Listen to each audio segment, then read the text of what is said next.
If you were chosen to spearhead a mission that carried the weight of reshaping North Korea's destiny, where would you begin? Just think about it. This is a mission that had leaders from different countries scratching their heads, teaming up, and strategizing. If things go bad, it could mean big changes that stick around for many years in how things are done and how places appear. Given that North Korea has already developed their nukes and are developing more, whether they actually use them is a different thing to think about. But if we want to remove a bad regime, I mean the leaders, not the people. We have to look at the choices we have. In this video, we will explore 7 ways to free North Korea, containing the most damaging, the most suitable, the most undercover, and the most unanticipated ways. Let's kick off with the option that seems to be getting a lot of attention, particularly from the internet. For those who might not have all the facts, you might wonder, why not just eliminate the leader himself? Let's unpack this. Trying to off a VIP like Kim Jong Un isn't exactly a walk in the park. Not because he is a head honcho of the Workers' Party, the big cheese of North Korea, or a famous trendsetter. Knocking off any foreign political big shots is not going to win you any popularity contests or guarantee that things will neatly fall into line. Look at Iran, Iraq, and Libya.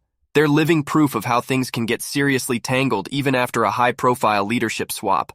But even if you manage to sneak past your guilt or give history the slip, proximity remains a nagging issue. North Korea's isolation and secrecy is a real buzzkill for anyone attempting a surprise hit on the supreme leader. The obvious challenge of entering North Korea without triggering every alarm is a task in itself.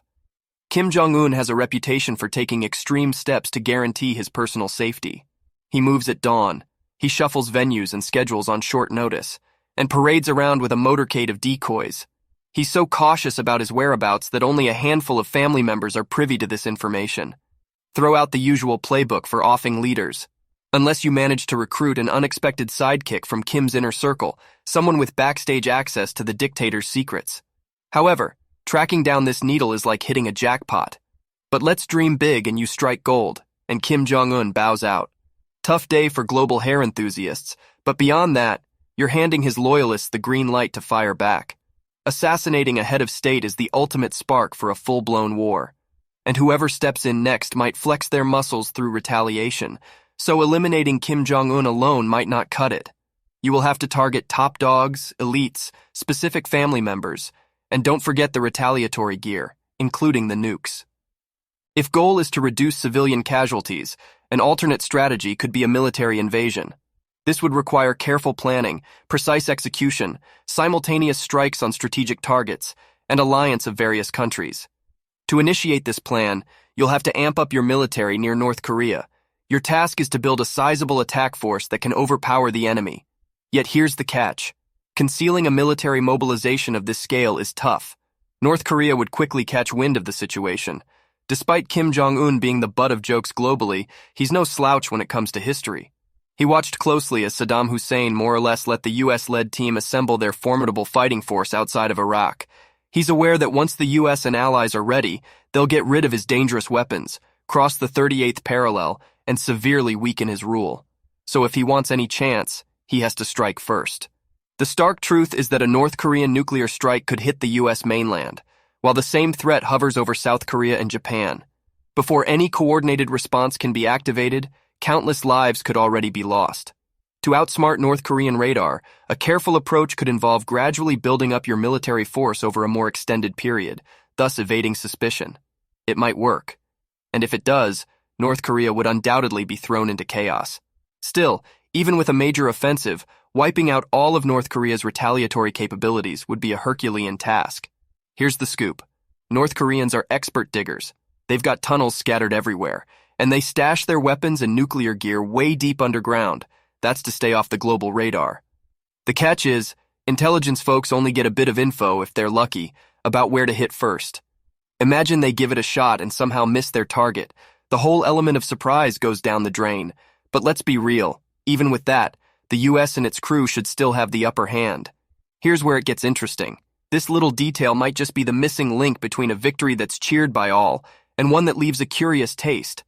Because if North Korea gets a chance to strike back, you can pretty much guarantee that Seoul, the crown jewel of South Korea, will be seeing some heat and rage, and that's not even accounting the possibility of a nuclear comeback. Think about it. The vibrant city is a mere 35 miles away from the Korean Peninsula's demilitarized zone. That's the official DMZ border. Don't be surprised if North Korean artillery decides to rain on the capital's parade, and they won't hold back on their stash of chemical and biological weapons. The top dogs at the Pentagon have done the math, and this little maneuver could cost everyone 4 to 6 months. An all-out combat that can lead to 500,000 U.S. and South Korean military casualties, all within the first 3 months of the war. And that's crazy. Also, that's not the end of it. There's the whole aftermath to tackle as well. Remember when ISIS came onto the scene? That was partly due to the hole in leadership after Saddam Hussein's regime exited the scene. And let's not forget Libya post-Mohammed Gaddafi. Recent history whispers a crucial reminder. It's best to have a solid plan for what's next.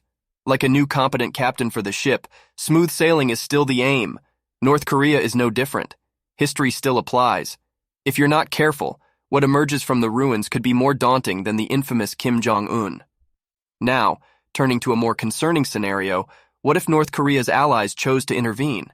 While various countries could be in the mix, China stands out as North Korea's long-standing ally. China is particularly insistent on maintaining stability in North Korea due to the potential consequences of a united Korea influenced by the U.S. The U.S. military finally gets the thumbs up to move their troops closer to China's doorstep. This could lead to increased U.S. presence in the East, which China opposes.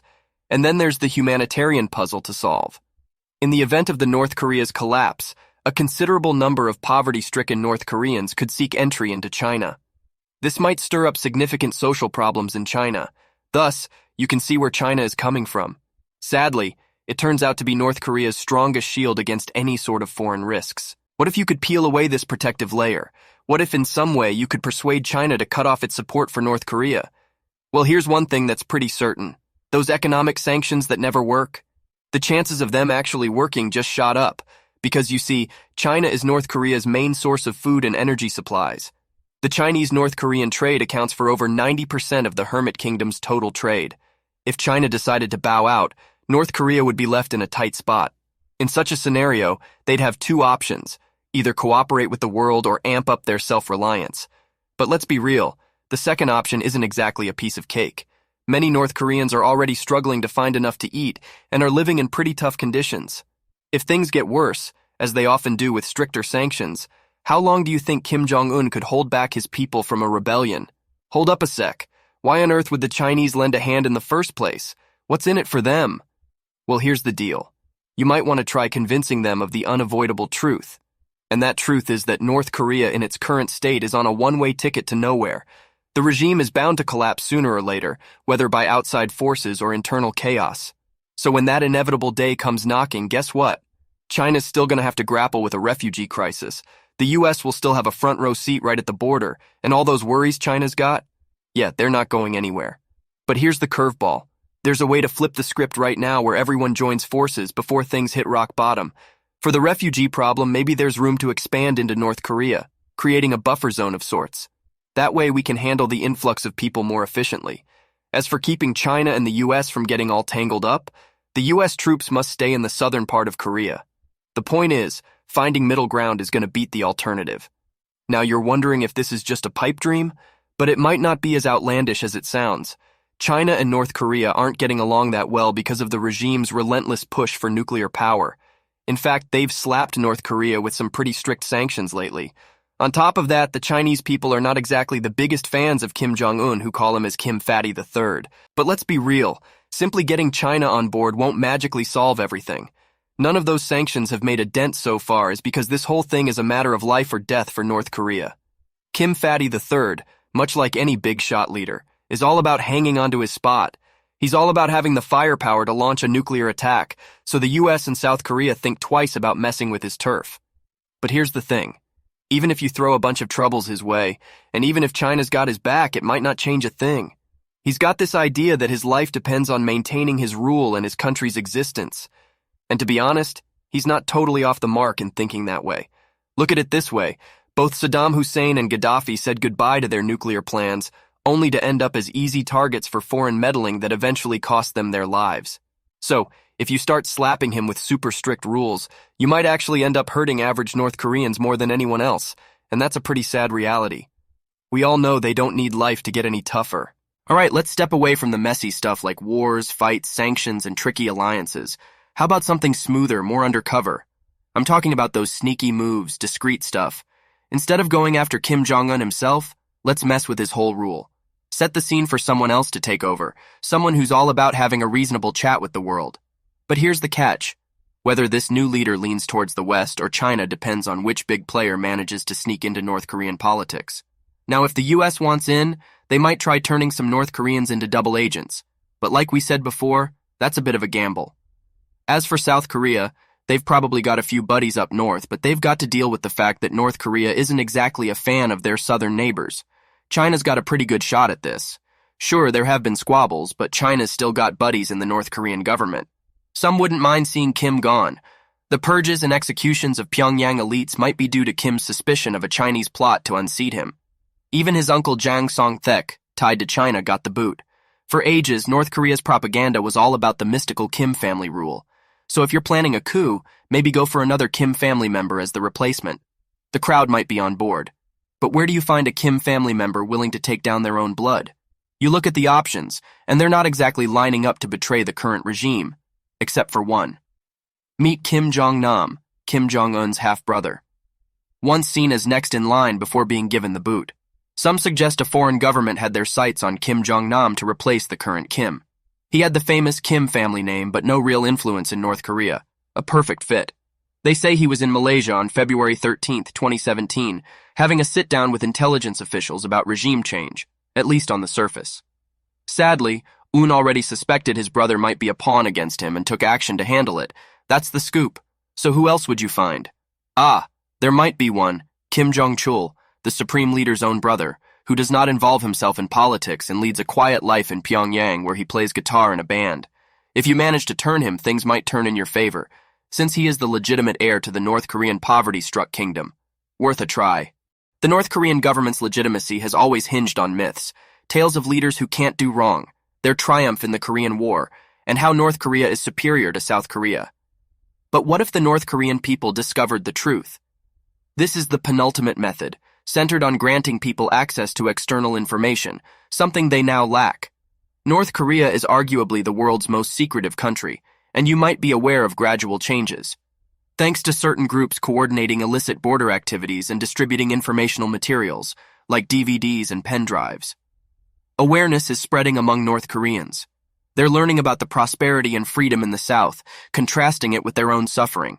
Their frustration with the leader's lack of achievements and fear tactics amplifies this. Running a reign of terror is a fine balance. Kill too few, and you're seen as weak. Kill too many, and they fear for their lives. It's a tightrope. All this fosters potential instability. Boost government funding to back existing methods of info-sharing methods. Not just smuggling and balloons, but also defector-run radio stations and tech companies helping North Koreans share info safely. The hope is that one day, equipped with knowledge and aspiration, North Koreans will raise the same question as East Germans did in 1989. People might wonder, why continue to be separated by minefields and sentry posts from a much wealthier and freer version of ourselves? Kim Jong Un and the regime are fully aware of this, and they're strongly fighting against it. History has repeatedly demonstrated that Stalin's Russia, Mao's China, Pol Pot's Cambodia, where isolating people from global information is unsustainable. Similar to the Arab Spring, it's probable that one day, North Korea will experience a revolution. Now let's enter the nuclear discussion.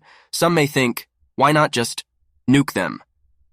Considering this option, there are 9 nations wielding nuclear power currently, 8 if we're focusing on North Korea as the potential target. Remember, this perspective isn't tied to only one country, so initially let's find out which of these nations could practically consider a nuclear strike on North Korea.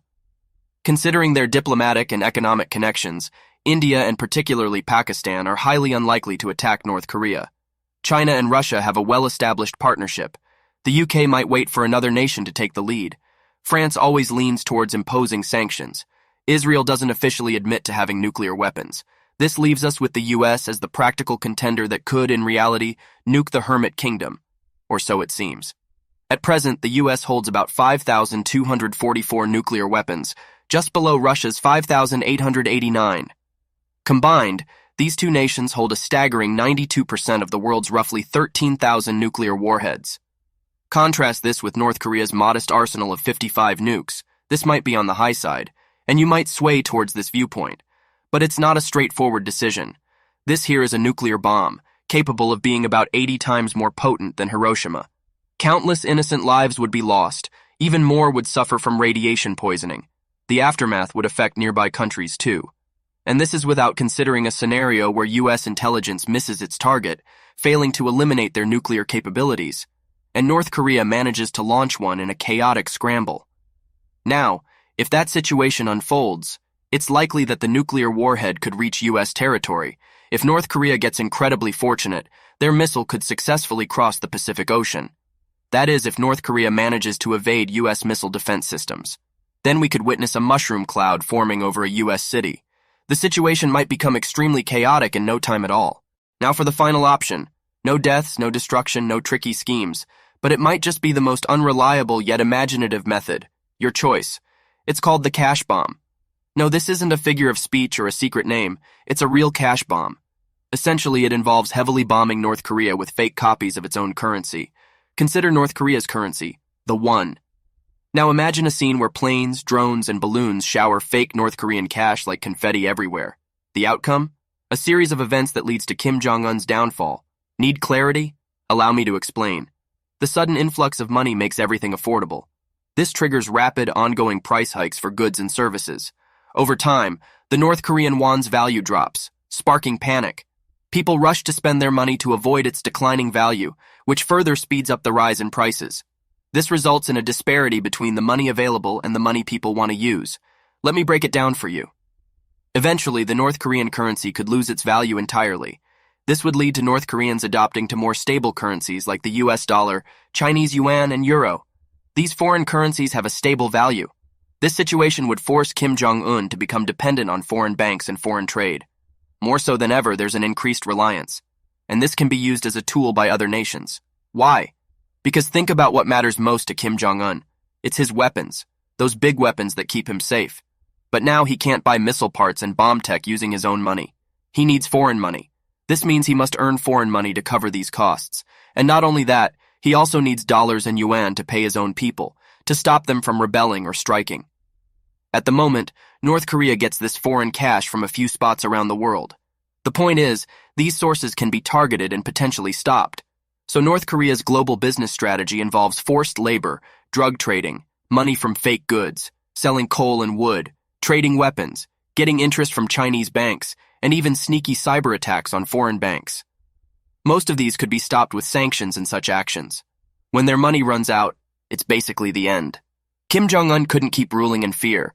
He'd lose control over the country and the party leaders. The rich would rush to put their money in foreign currencies and overseas accounts. These funds could be hit with sanctions. His support from powerful people would fade, as he'd have less to give them.